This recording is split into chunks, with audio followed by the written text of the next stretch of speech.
प्रिय साथियों, जय श्री राम। समस्त धर्म प्रेमी सज्जनों, माताओं, बहनों, नारी शक्तियों को विष्णु भगवान का आशीर्वाद मिले। आज पौष कृष्ण पक्ष की जो सफला एकादशी है उसके बारे में हम कथा करेंगे।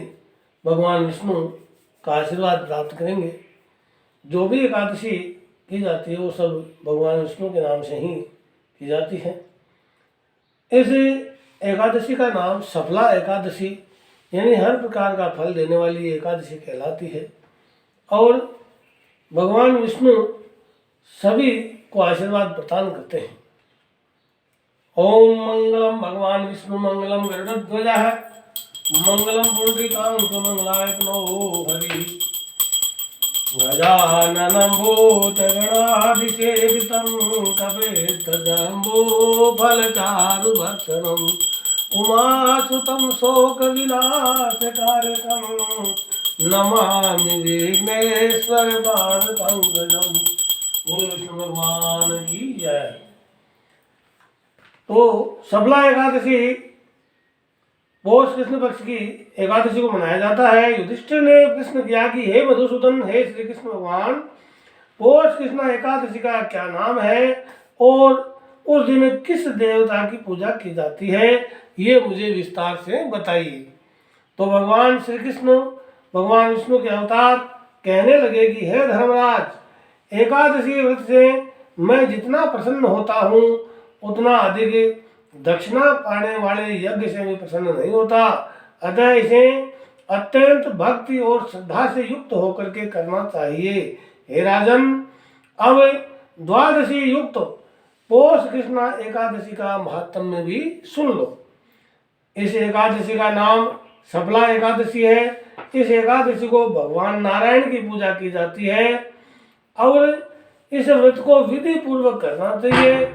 जिस प्रकार नागों में शेषनाग, पक्षियों में गरुड़ और सब ग्रहों में चंद्रमा, यज्ञों में अश्वमेध यज्ञ और देवताओं में भगवान विष्णु श्रेष्ठ है, उसी तरह सब व्रतों में एकादशी का व्रत सबसे श्रेष्ठ बताया गया है। जो मनुष्य सदैव एकादशी का व्रत करते हैं वे मुझको बड़े ही प्रिय लगते हैं। इस सबला एकादशी के व्रत की विधि इस प्रकार है। ऋतु के अनुकूल फल होने चाहिए। जिस प्रकार से आजकल फल आ रहे हैं, नारियल हो, नींबू हो, नैवेद्य हो, अमरूद हो आदि 16 चीजों से भगवान नारायण की पूजा करें तथा रात्रि को जागरण करें, भगवान का नाम लें। इस एकादशी के व्रत के समान यज्ञ, तीर्थ, दान, तप तथा और कोई दूसरा व्रत नहीं है। 5000 वर्ष तप करने से जो फल मिलता है उससे भी अधिक फल सफला एकादशी के व्रत से मिलता है। हे राजन, अब आप इसकी कथा सुनिए। कथा है, चंपावती नगरी में एक महिष्मान नाम का राजा राज्य करता था।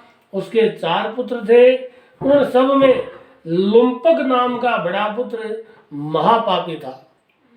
वह सदा पर स्त्री तथा वेश्यागमन में अपने पिता का धन नष्ट करता रहता था तथा देवता, ब्राह्मण और वैष्णवों की निंदा किया करता था। जब राजा को अपने बड़े पुत्र के ऐसे कुकर्मों का ज्ञान हुआ तो उसने उसे अपने राज्य से निकाल दिया। तब लुम्पक विचारने लगा कि अब मैं कहाँ जाऊं, क्या करूं। अंत में उसने चोरी करने का निश्चय किया और वह दिन को वन में रहता और रात को अपने पिता की नगरी में चोरी तथा अन्य कुकर्म करता रहता। वह वन में रह करके पशु आदि मारकर खा जाता। राज्य कर्मचारी उसको इन कुकर्मों के कारण पकड़कर भी राजा के भय से छोड़ देते थे। उसी वन में एक अत्यंत प्राचीन विशाल पीपल का वृक्ष था जो देवताओं के समान पूजा जाता था। उसी वृक्ष के नीचे लुम्पक रहता था। कुछ समय पश्चात पौष कृष्ण पक्ष की दशमी के दिन वह वस्त्रहीन होने से शीत के कारण सारी रात्रि सो नहीं सका और उसके हाथ पैर जकड़ गए। वह रात्रि उसने बड़ी कठिनाई से व्यतीत की और सूर्योदय होने पर भी मूर्छित ही पड़ा रहा। मध्याह्न के समय सूर्य की गर्मी से उसकी मूर्छा दूर हुई तो होश में आकर गिरता पड़ता वन में भोजन की तलाश में गया, परंतु व्यथा के कारण जीवों को मारने में असमर्थ था। इस कारण वृक्ष से गिरे फलों को बीनकर अपने वृक्ष के नीचे आया। उस समय तक सूर्य भगवान अस्त हो गए थे, अतः उसने उन फलों को पीपल के वृक्ष के नीचे लाकर के रख दिया और रोकर कहने लगा कि हे भगवान, ये सब फल आपके ही अर्पण हैं, आप ही इनसे तृप्त होइए। उस रात्रि को दुख के मारे उसे नींद भी नहीं आई। इस उपवास और जागरण से भगवान अत्यंत प्रसन्न हुए और उसके सब पाप नष्ट हो गए। दूसरे दिन प्रातः समय एक अति सुंदर घोड़ा अनेक सुंदर वस्तुओं से सजा हुआ उसके सामने आकर के खड़ा हो गया और इसी समय आकाशवाणी हुई कि हे राजपुत्र, श्री नारायण की कृपा से तेरे सब पाप नष्ट हो गए हैं, अब तो अपने पिता के पास जाकर के राज्य प्राप्त कर।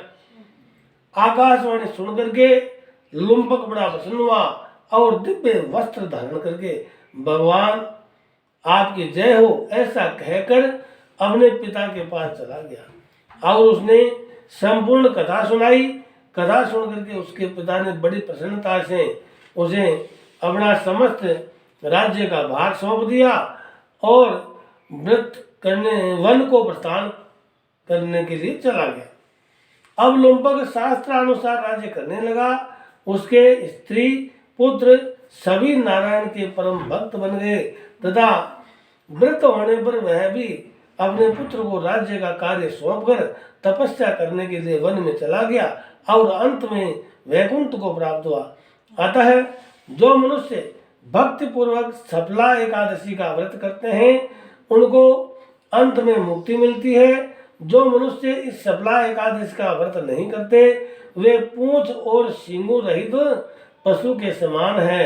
जिस प्रकार से ये शाम न विद्या न तपो न दानम ज्ञानम न शीलम न गुणो न धर्मम ते मृत्यु लोके भूवि भार भूताम मनुष्य रूपेण मृगा चरंती। इस प्रकार से जिनके अंदर यज्ञ दान तप शील गुण आदि नहीं है वो व्यक्ति इस धरती लोक पर मनुष्य तो है लेकिन वो पशुओं की भांति विचरण करते हैं। इस प्रकार से इस सफला एकादशी के महात्म्य के पढ़ने अथवा सुनने से मनुष्य को अश्वमेध यज्ञ का फल प्राप्त होता है। फलाहार है इसका। इस दिन तिल और गुड़ का सागर लिया जा सकता है। दूध से बनी मिठाई फल और मेवा भी सागर में ले सकते हैं। बोलो विष्णु भगवान की जय। ओम मंगलम भगवान विष्णु मंगलम गंधध्वज है मंगलम पुंडरीकाक्षो मंगलायतनो हरि। हे राम महापुरुषोत्तम नर हरे नारायण केशवा गोविंद गंधध्वजे गुणनिधे दामोदर माधवा। हे कृष्णा कमलापते यदुपते सीतापते गिरिपते वैकुंठाधिपते जराचरपते लक्ष्मीपते पाहि माम्। आदौ रामतपो वनादिकं नो हत्वा मृगं काञ्चनं वैदेही हरणं जटायु मरणं सुग्रीवं बाधनं बाली निर्दलनधौतरणं लङ्कापुरीदाहनं पश्चात् रावण कुम्भकर्ण हननम् एतद्धि रामायणं बोलो विष्णु भगवान की जय। इस प्रकार से ये सफला एकादशी का व्रत, इसका महात्म्य, इसका व्रत विधि ये सब आपको बताया गया सुनाया गया। और मेरे इस YouTube चैनल को लाइक शेयर सब्सक्राइब कीजिए साथियों। बहुत बहुत धन्यवाद। बोलो विष्णु भगवान की जय। बोलो लक्ष्मी नारायण भगवान की जय।